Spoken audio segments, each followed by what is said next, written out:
दोस्तों, कब होगी ब्रोक लेसनर की रिटर्न? कौन होगा ड्रू मैकिंटायर का नेक्स्ट अपोनेंट? क्या फिर होगा रोमन वर्सेस ड्रू का रीमैच? इसी तरह की इंटरेस्टिंग अपडेट्स के लिए वीडियो के बिल्कुल एंड तक बने रहना, मिस ना करना। सो हेलो दोस्तों, सत श्री अकाल, नमस्कार, my name is Kartik, welcome to my channel wrestle taker. First update आ रही कर्ट एंगल पे। दोस्तों, रे मिस्टीरियो और कर्ट एंगल की हमको काफी स्टोरी लाइन्स देखने को मिली हैं पहले WWE में। तो रिसेंटली कर्ट एंगल ने अपने शो में रे मिस्टीरियो के साथ अपनी दोस्ती पर एक स्टेटमेंट दी है। कर्ट एंगल ने कहा कि रे मिस्टीरियो उनके सबसे अच्छे दोस्तों में से एक हैं और रे मिस्टीरियो एक शानदार रेसलर भी हैं। कि मुझे पता था कि मैच जबरदस्त होएगा, मुझे उसकी चिंता नहीं थी। रे मिस्टीरियो एक शानदार रेसलर हैं और इसके साथ साथ वो एक शानदार व्यक्ति भी हैं। वो मेरे अच्छे दोस्तों में से एक हैं। जिस दिन से मैं उनसे मिला उसके बाद से ही मैं उन्हें भुला नहीं पाया। मैं आज भी उनसे प्यार करता हूँ। और आखिरी में कर्ट एंगल ने मजाक में कहा कि मैं तो उनसे शादी भी कर लेता। सो ये कहना था कर्ट एंगल का रे मिस्टीरियो के बारे में।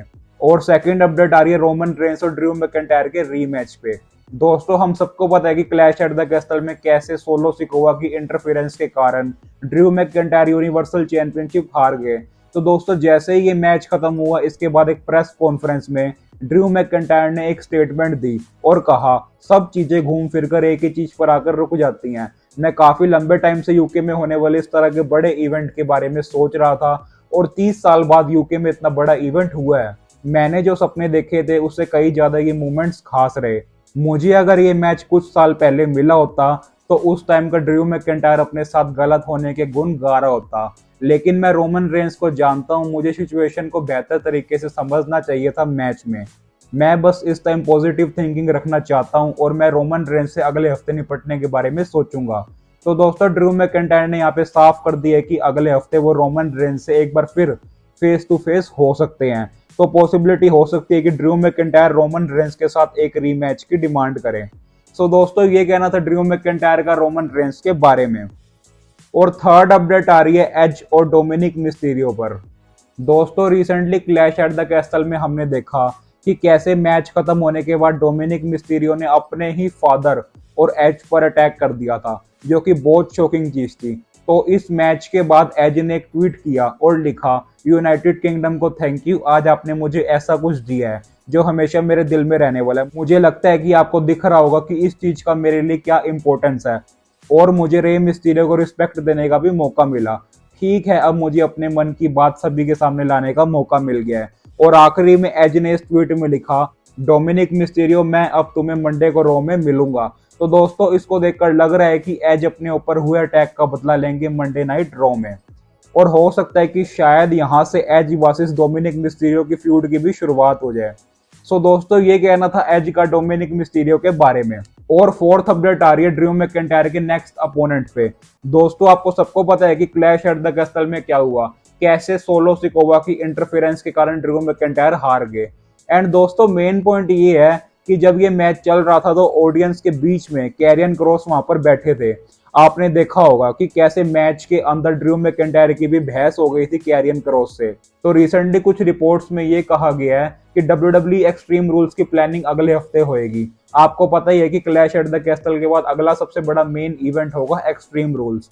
और रिपोर्ट्स में ये भी कहा गया है कि एक्सट्रीम रूल्स में ड्रू मैकिंटायर का आमना सामना होगा कैरियन क्रॉस से। और इस चीज के साइन तो हमको रोमन वर्सेस ड्रू के मैच में ही मिल गए थे।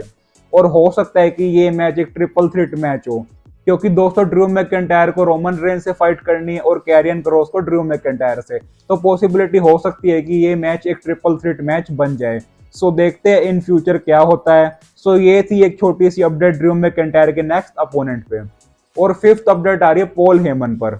दोस्तों, हम सबको पता है कि समर स्लैम में ब्रॉक लेसनर से F5 खाने के बाद पॉल हेमन WWE में नहीं दिखे और क्लैश एट द कैसल में भी रोमन रेंस के साथ वो हमें नहीं दिखे। तो पीवी इनसाइडर की तरफ से कुछ बैकस्टेज रिपोर्ट्स आई हैं जिसमें कहा गया है कि पॉल हेमन बैकस्टेज ही थे क्लैश एट द कैसल वाले दिन, पर वो रोमन रेंस के साथ नहीं आए। पॉल हेमन के ना आने का सबसे बड़ा मेन कारण ये है कि वो अभी भी समर स्लैम वाली इंजरीज को बेच रहे हैं। यानी कि पॉल हेमन ये दिखाना चाह रहे हैं कि वो अभी भी इंजर्ड हैं। सो ये थी पॉल हेमन के क्लैश एट द कैसल को मिस करने की सबसे बड़ी वजह। और सिक्स्थ अपडेट आ रही है रे मिस्टीरियो और डोमिनिक मिस्टीरियो पर। दोस्तों, अभी मैंने आपको ऊपर बताया ही था कि कैसे डोमिनिक मिस्टीरियो ने मैच के बाद रे मिस्टीरियो और एज पर अटैक कर दिया था। तो इस चीज पर रे मिस्टीरियो ने अब एक स्टेटमेंट दी है। रे मिस्टीरियो ने इंस्टाग्राम पर एक पोस्ट करी और शॉर्ट में लिखा कंप्लीट डैनियल वीटीएफ सन, यानी कि इसका मतलब मैं तुम्हें पूरे तरीके से रिजेक्ट करता हूं। ये क्या बकवास है बेटा। हालांकि रे मिस्टीरियो ने ज्यादा इस पे कुछ नहीं कहा, बट यस अपना रे मिस्टीरियो ने एक छोटा सा रिएक्शन जरूर दे दिया है। सो ये थी रे मिस्टीरियो और डोमिनिक मिस्टीरियो पर एक छोटी सी अपडेट। और 7th अपडेट आ रही है ब्रोक लेसनर की रिटर्न पर। दोस्तों समर स्लैम के बाद से ही ब्रोक लेसनर डब्ल्यूडब्ल्यूई में नहीं दिखे और हम सब ने ब्रोक लेसनर को मिस करा है काफी क्लैश एट द कैसल में भी। अब कुछ रिपोर्ट्स आई हैं जिसमें बताया गया है कि डब्ल्यूडब्ल्यूई सोच रही है ब्रोक लेसनर की रिटर्न करवाने की अपने अगले बड़े सऊदी अरेबिया के शो में। और कहा ऐसा भी जा रहा है कि इस शो में ब्रोक लेसनर का सामना बॉबी लैशली से हो सकता है। तो ब्रोक लेसनर के फैंस के लिए काफी बड़ी गुड न्यूज है कि ब्रोक लेसनर बहुत जल्दी हमें डब्ल्यूडब्ल्यूई में वापस देखने को मिल सकते हैं। सो ये थी ब्रोक लेसनर की रिटर्न पर एक छोटी सी अपडेट। और 8th अपडेट आ रही है द फिंड पर। दोस्तों क्लैश एट द कैसल में काफी रूमर्स थे कि द फिंड रिटर्न करने वाले हैं, पर ऐसा कुछ नहीं हुआ, जिसके कारण काफी फैंस खुश नहीं थे। अब कुछ रिपोर्ट्स आई हैं जिसमें बताया गया है कि द फिंड ट्रिपल एच के अंडर रिटर्न कर सकते हैं और द फिंड को बाकी रेसलिंग प्रमोशंस भी साइन करना चाहती हैं। और ट्रिपल एच ने अपने एक रिसेंट इंटरव्यू में ब्रे वाइट यानी कि द फिंड की तारीफ भी करी है। एंड दोस्तों जहां ट्रिपल एच के अंडर बाकी सुपरस्टार्स ने रिटर्न कर ली, तो फिंड भी रिटर्न कर ही लेंगे। तो ये था द फिंड की रिटर्न पर एक छोटा सा अपडेट। और 9th अपडेट आ रही है रोमन रेंस पर। दोस्तों जैसे ही क्लैश एट द कैसल का मैच खत्म हुआ, उसके बाद रिपोर्टर्स की तरफ से एक प्रेस कॉन्फ्रेंस करी गई जिसमें रोमन रेंस भी आए थे। इस प्रेस कॉन्फ्रेंस में रोमन रेंस काफी गुस्से में दिखाई दे रहे थे। एक रिपोर्टर ने रोमन रेंस से क्वेश्चन करा और उस क्वेश्चन पर रोमन रेंस ने काफी अजीब तरीके से रिस्पॉन्ड करा था। पहले तो रोमन रेंस थोड़ी देर शांत रहे, उसके बाद रोमन रेंस ने उस रिपोर्टर से कहा एक्नॉलेज मी, जिसके बाद उस रिपोर्टर ने रोमन रेंस को एक्नॉलेज किया। फिर रोमन रेंस ने उस रिपोर्टर को कहा तुमने ऐसा करके काफी बढ़िया काम करा। इसके बाद रोमन रेंस बाकी रिपोर्टर्स के सवाल सुने बिना ही वहां से चले गए थे।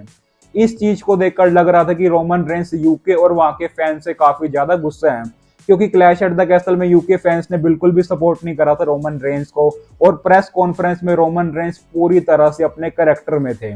और ये वीडियो डब्ल्यूडब्ल्यूई ने अपने यूट्यूब पर भी डाला था, एक बार जाके जरूर चेक मारना। सो ये थी रोमन रेंस को लेकर एक और अपडेट। तो दोस्तों ये थी आज की 9 मेन डब्ल्यूडब्ल्यूई की अपडेट्स। आई होप आपको पसंद आई होंगी। तो आज की वीडियो में बस इतना ही। अगर आपको आज की वीडियो पसंद आई हो तो सोच क्या रहे हो यार, लाइक करो और ऐसे इंटरेस्टिंग अपडेट्स पाने के लिए चैनल को सब्सक्राइब कर दो और बेल आइकन को दबा दो। मिलते हैं नेक्स्ट वीडियो में। Till then good bye.